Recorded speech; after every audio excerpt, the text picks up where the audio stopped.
Should you buy every Pokemon set, even the bad ones? Let's talk about it. Hello, beautiful people. Captain Zach Sparrow here. So, you want to know, should I really be parking my money in every single set? Every single one, even the ones that I know are bad. Should I do that? Is that really the most responsible thing I could be doing with my money when I know I could put my money into some chase cards? They are objectively chase cards. I know for sure they're going to be sought after. So that brings up a really interesting question, because then you go into sunk costs, opportunity costs. You're talking about investing in different individual cards and sets, maybe from different eras. Is there anything, and this is mainly, we're talking about opportunity cost here, is there anything on the planet that I could put this money into that I believe I would see a better return on my investment? Here is why I think you should, personally, I should invest in every single Pokemon set. And it's no other reason than FOMO. I'm kidding. That is not what this channel is about. Let's be a little bit more objective than that. So, why do I think it's a good idea to invest in every single poop set? Let's start with Steam Siege. Yeah. Look on eBay right now. Don't believe me? That's fine. Look on eBay. Recently sold, comfortably selling for $250 US booster boxes. Steam Siege booster boxes, $250. The set is not old, it is not good, nobody likes it, nobody talks about it. Still hundreds of dollars, and you would have doubled, more than doubled your money. Why is it doing that? Why is it doing that? Because it's not being printed anymore. Steam Siege ETBs are going, I saw $320 for ETBs. They are actually selling for over $300 per ETB. And I know what you're thinking. Zach, there are plenty of other ETBs that are performing much better than that. Yes, there are. But I am pointing out objectively one of the worst sets ever. Now, here's another point that I want to make right on top of this one. Something to keep in mind would be XY evolutions. Regularly at the time, and not long ago, we're talking like a year and a half ago-ish, plus or minus, whatever, not long ago, years after the set came out, XY evolutions, the booster boxes, it was the most heavily printed set of all time, and it's in this modern age, and everyone is stonking and holding all this product.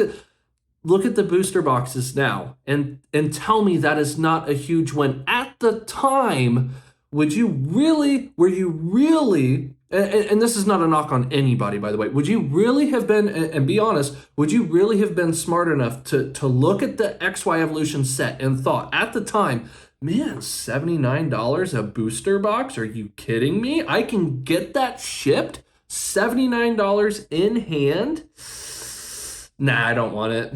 And that's what everyone said. Would you really have looked at that set and seen how much it had been printed, picked up all of those booster boxes? Would you have done that at the time and said, you know what, this is going to be the set? That right there is the reason why I think you should invest in every single set, because it's almost impossible to pick out the huge winners and losers. Yes, of course, you can use your experience, and there are plenty of brilliant minds out here in the Pokemon space on YouTube that can really help guide you through this and like, should you put a little bit more money into this or this? Or yes, that's all fine and dandy, and that can do better, certainly. I'm saying don't knock putting your money into every single set. If you would have seen one of my videos before where I broke down the XY era, every single set I went over, and if you would have just bought a booster box from every single release during the XY era,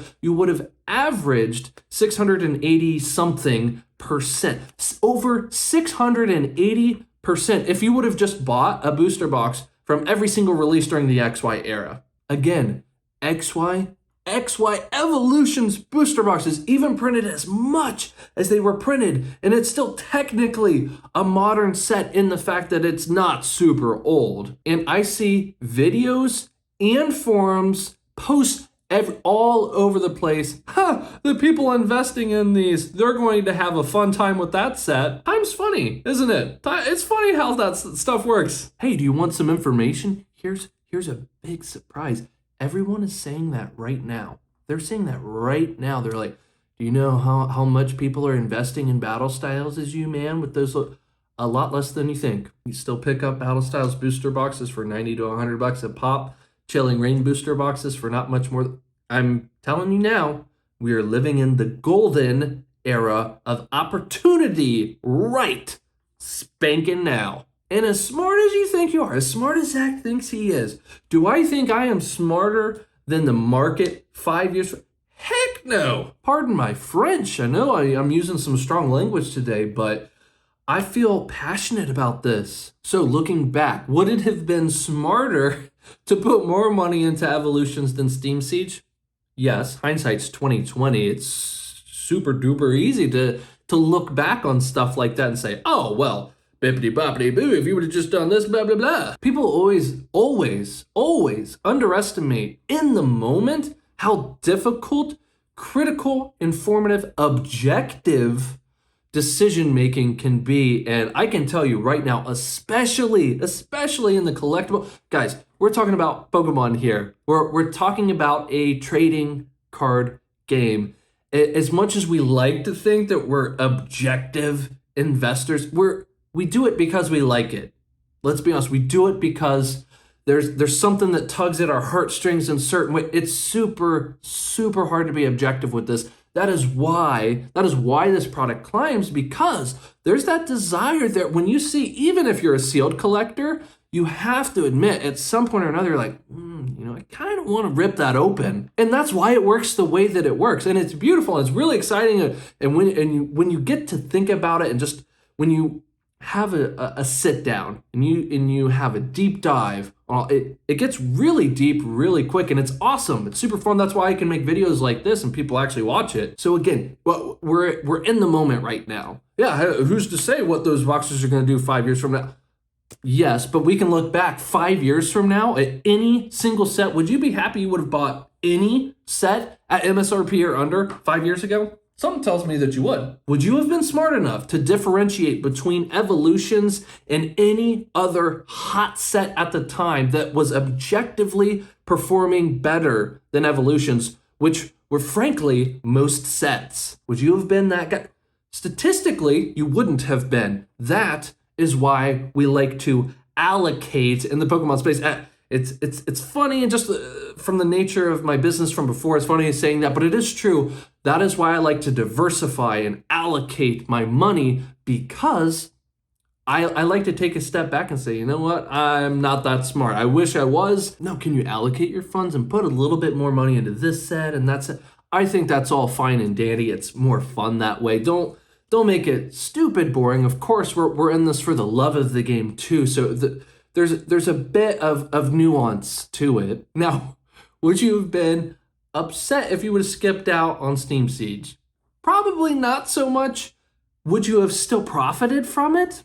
And again, I'm using extreme examples here. When you put it like that, why are booster boxes going for so cheap right now? They're going for a smaller dollar amount right now. Do you think Battle Styles booster boxes are going to be going for 88 shipped plus or minus a box 3 years from now? Now, is Battle Styles a better set than Chilling Reign or Evolving Sky? But here's where it gets even more complex. Was Battle Styles a good enough set for the Pokemon Company to say, you know what, we need to reprint this heavily, and if they don't, potential opportunity. We can't control that. What I can control is buying now. There are always going to be winners from these Pokemon sets, and there are going to be better winners. How many sets 5 years ago would you have lost money on if you had purchased at MSRP? That is exactly why I am not afraid to park my money into across all of these sets. I'm just saying, if you wouldn't have put any money into evolutions before the boom, you would be kicking yourself now. A lot of people are. So remember, just when you think you're smarter than the crowd, you might not be. There is hope though. There are sets where it's hard to explain. The deeper you are into the game, the more experience you have, you're like, that set, that is going to age well. Take advantage of that. And then yes, I like to diversify. I'm also a sealed collector, so it's just nice to look at all of the sets too. However you want to play the game. I hope this brought some sort of value though. I helped you look at something just a little bit more different. And if not, whatever. Guys, seriously, subscribe. 70-something% of you are not subscribed. Please subscribe, hit the notification bell so you're notified of future videos just like this one. Thank you so much for your support. And until next time.